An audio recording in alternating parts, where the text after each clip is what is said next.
Cutting Edge Consciousness, thought-provoking discussions and bold ideas from the edge of possibility.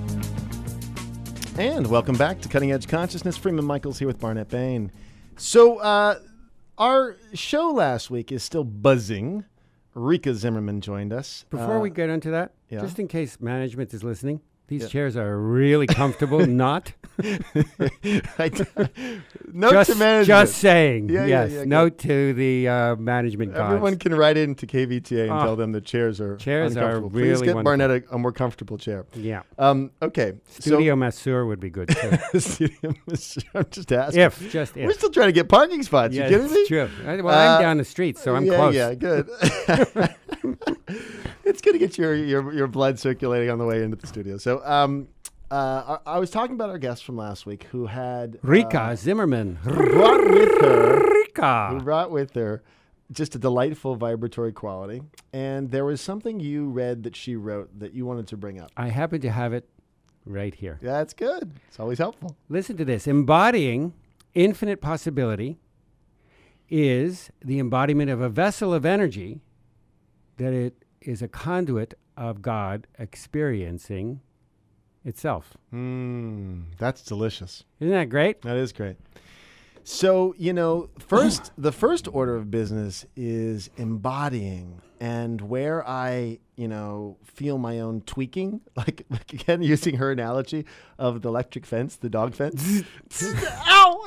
Embodying. Can I be that present to that much? Because we're really talking about capacity here. Can I handle this much, what we've called in the past dynamic complexity? Can things really be like infinite? Just conceptually, I don't know what How that about means. just more? My brain can't process infinite. How about just more than my comfort zone? More than my Just comfort zone? more. When Yeah. I experience more data, emotional, mental, physical, spiritual, when I experience more energy than I am comfortable dealing with, Yeah. it pitches me into crisis, Right. into overwhelm, or into inundation. And then if I open my heart and open my mind, if I am willing to feel the feelings and not be attached to them, if I'm willing to have the thoughts and not be attached to them, if I'm willing to investigate from where they arise and experience them and let them move through, then the crisis dissipates. Yeah. First it splatters, and then it spreads, and then it's and then it sort of starts to collect, and then it dissipates. But it's a process, and a natural process, and a beautiful process. In fact, there were traditions who so honored spiritual crises that they would induce them, and that there are traditions that encourage us to induce our own in meditation, so that we can the brain, the neuronal structure does not make any distinction between the dreaming in the inner world and the dreaming in the outer world. So we induce them so that we can experience them inside as a high order of development, and then not have to play them out to the same degree. Well, this is what I was talking about in the last segment. When we talk about a new operating system, we're really talking about capacity to handle more dynamic complexity, capacity. Because, look, when we top out, we run back to the reservation. That's just, so the work of any contemplative practice, whether it's yoga, qigong, any form of meditation, TM, it doesn't matter. All of them are about expanding capacity, right? Because, and they're all working to sort of quiet the mind. It's fine to have our mind we've talked about this now for 3 years, but really in the last 2 shows significantly, where, we don't want to demonize the mind. We want to go, oh yeah, that's in there, but we surely don't want that to be the driver of the bus, because it's so limited. It doesn't have the greater capacity. Integrated with the heart, integrated with the gut, okay, now we're starting to get there, because again, the complexity. Integrated with the more of us Yes, the all that which is. we are unfamiliar, There is more of us with which we are unfamiliar than we are familiar. Absolutely. So there are those aspects that you're talking about, and then there are all the archetypal energies that you're talking about, and then there are all of the other dimensions of experience that you're talking about. Then there are all the mystical unknown that we're talking about. There are whether somebody has a belief system to support this or not. There are the nature spirits that are consciousness with bodies that are in their own experience on their own journey towards home. That's an awful lot of complexity, Barnett. I'm topping out. No, just kidding. It's infinite. It is infinite. There is fairy realm, whether somebody is into that or not, whether it pushes buttons or not. If it pushes buttons, there's a reason it pushes buttons. Yeah, of course. There are all of these portals of experience, all of which are real. Nothing unreal exists. Yeah. That we begin to open a relationship with, an aware relationship with, and can become, in Rika's language about this embodiment of this God knowing itself, we begin to become pregnant with the possibility of who we can be. Yeah.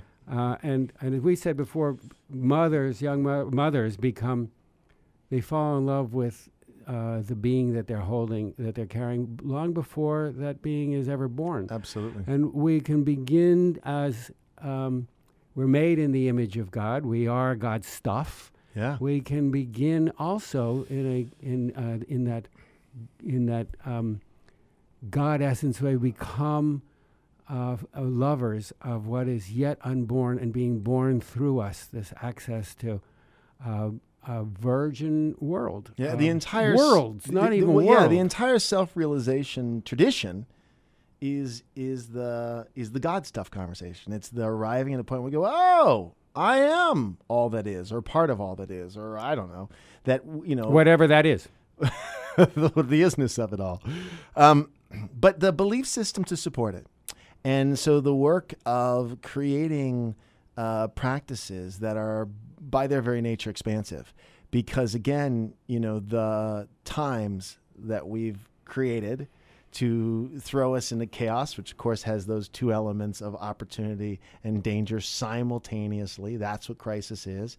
It is such a beautiful setup, if you will, for the evolution of human consciousness. I mean, the shift is intended. Well, I don't know if it's intended, but what has been collectively in our little community or big community referred to as the shift is a breakdown of what's been and an opening to a possibility that you and I are both excited about. We are. And one of the things we've talked about on this show is the no jargon zone. So shift, I know. I'm pulling the alarm on yeah, shift. as I was saying it, I had a little resistance to him. It's already such a brittle thing. Oh, yeah, it's the shift. I mean, we should get. Do they have shift cards? Happy shift. So, yeah. It's an exploration. It's an exploration. I live in two worlds. I live in many worlds, but my experience is primarily in two worlds. There's an inner world that has in turn many worlds in there, and there is an outer world experience, and they are increasingly, the boundary between them is increasingly falling away. Yeah. Because we don't want to hold it too tightly, folks. I mean, that's really what we're talking about. Is that the jargon tripcord is that as we start to slip into a jargon game, then we've got it held too tightly. It's too clearly defined. And the point right now is to consciously, dismantle some of those things that bind us to what I call often a small story, and that's a piece of jargon. So, or we call the reservation. So, look, we're gonna. Folks, I can't eliminate jargon. We're using words, right? And even if we're referencing back to something we've said, we've held it in a particular way. But it's important because some of them, I'm watching language like the shifts become brittle. I'm watching it because there's no juice in it. There's no juice in it, and yeah. When there's no juice in an idea, then it becomes toxic. It's no longer lighting me. is just keeping me in my comfort zone. It's keeping me in the electric dog fence. If there's no zap, then I'm in trouble. Yeah. You know, that's an interesting one too, because it's moving toward the discomfort a little. You know, again, our edge. We created this show, and I know you all heard this if you've listened to the show before, but it's always worth repeating. In case you went to the fridge. the 12 or 20 times we said it. But we created this show with the intention of pushing our own boundaries. We knew that. That was the intention going in. Like, let's play at the edge. And if you weren't with us, I don't know, probably a month ago when we had this moment of saying, wow, let's make this a jargon-free zone, because I think it was Gene Houston who kind of horsewhipped us into dropping the... It was earlier than that, I think. We informed her that we were doing it, but it was earlier than that. Yeah, we did. And she said, well, it's about time. No kidding. When your dogma and your karma collide, you've got issues. Your dogma and your dharma. Yeah. But that is the thing, is that I watch my own little comfort zones. I watch my own tracking towards, defining and holding something and wanting to grip it and control it and know where it's going. And the invitation of this moment is to loosen a little. You know, not give up what we've known entirely. We're not doing that, but we're loosening enough where new possibilities can arise. It's great. I'm smiling because as you're speaking to that, I have a great friend. He's been a mentor to me for a lot of years, many years before I even understood he was a mentor to me. I love that. Doc Childre, who is the founder of HeartMath. Sure. I spend a lot of time with Doc. You and a lot of the time, I don't know what he's talking about. that's always for a good years. sign. For years, I don't know what he's talking about, and it's purposeful. First of all, he has a very, very, very thick South Carolina thing going. Right. Especially when he wants to. Right. Because when he doesn't want to, he just sounds like an Oxford Don. But otherwise, it's so thick. And for years, it was impenetrable. And I never knew what he was saying. And it wasn't important. Because it wasn't, I am facile with words. And I know how to make structure out of words. And that is great. not going to help me. To hear concepts is not going to help me, because I will saddle up a concept and ride it for years. Yeah. Nothing I love more than a good thing that I can give to my mental function. I know how to make structure out of words. So that is so I know how to great. Do it. Words Barnett. and stories. So great stories, yeah. So Doc takes a grenade and he lobs it into my story making, because the last thing you need. Right. You're holding it too tightly, kid. Let's blow it up. Oh, that's great. For years, and I would spend all this time with him, and I think, why do I like hanging out with you? I mean, I don't even, I don't know what you're talking about half the time. Half the time you tell me it doesn't matter, and a lot of time now, for years, we don't even speak. I mean, I'll go up, we'll hang out, and not a word will be said for 3 hours. And you just feel like, as we said, we were talking when Rika Zimmerman was here, it's like sticking your whole body into a microwave. You're just getting... So it's that is the language. It is the cutting edge of the kinds of intelligence that I want to come home to. And it is turning me on, lighting me up in ways that are beyond the capacity of my mind to know. Blaise Pascal, we talked about before, the heart has its reasons of which the mind knows nothing. So I don't need to be in the sandbox anymore with it. I love the sandbox. It's fun. The capacity issue. So this self-organizing device, we're going to call my mind. It's tapped out. He's tapped out. I got to get my heart in the game. And the body. And the body, It's yes. not easy to Absolutely. get. When I'm really experiencing those energies, I can be lit all of a sudden, and in an instant I'm tired, I'm yawning, I can barely keep myself awake. Because I want to check out, or I want to come out of my body and up into my head and ruminate, and I'm not even in here. And if I can't be in here, then I also can't be in my community. I can't be in my world. I can't be in my outer world. I am not here. So it begins with the skin sack. It does. If I can get into this and develop a adrenal system that can support it, and a glandular system that can support it, and handle the energy, then I can also handle the energy of being in relationship with you and with Spence and with... Yeah, this takes the capacity conversation further. It really does. Because, again, I'm just going to repeat what you said. I know how to make structure with words.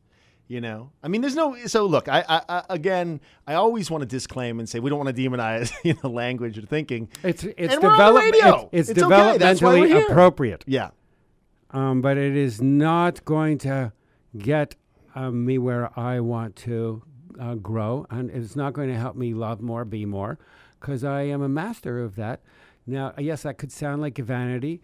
But I have mastered it sufficiently. Ready to go around the track again? I've sung the songs. I've danced the dances.